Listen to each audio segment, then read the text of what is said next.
else. Every time we have an earthquake, we hear it's a certain magnitude. We've heard a couple different numbers with this one. But how did the experts come up with those numbers, and what exactly do they mean? News 9's John Jordan joins us to explain. John? Well, Amanda, by pure definition, the magnitude of an earthquake is the amount of energy the Earth releases at the time the earthquake happens. The only problem is there are different ways of measuring an earthquake's magnitude, which makes knowing the true strength, that exact number, nearly impossible to determine.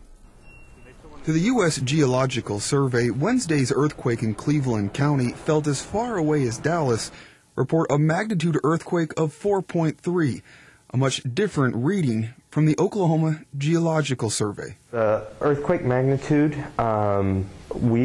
from our recordings of the instruments here in Oklahoma, we determined a magnitude of 5.1. Austin Holland, a research seismologist with the Oklahoma Geological Survey, says while the numbers may be off, neither number is more right than the other. These are all different measures of the earthquake size, and none of them are right or wrong. They're just different ways of measuring the same earthquake. Holland says more often than not he finds his office tends to have higher readings than the USGS, and possibly for good reason.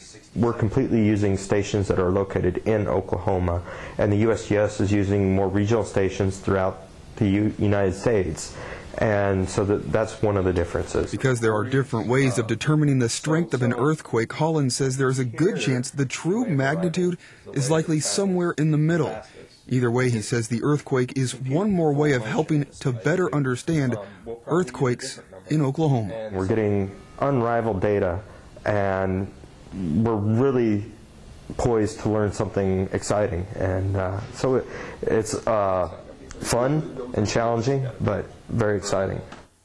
And as for why the earthquake happened, Holland says forces occurring on the end of the North American tectonic plates transfers to the center of the continent, in this case Oklahoma, and he says a fault line, guys, can rupture at any time. Kelly?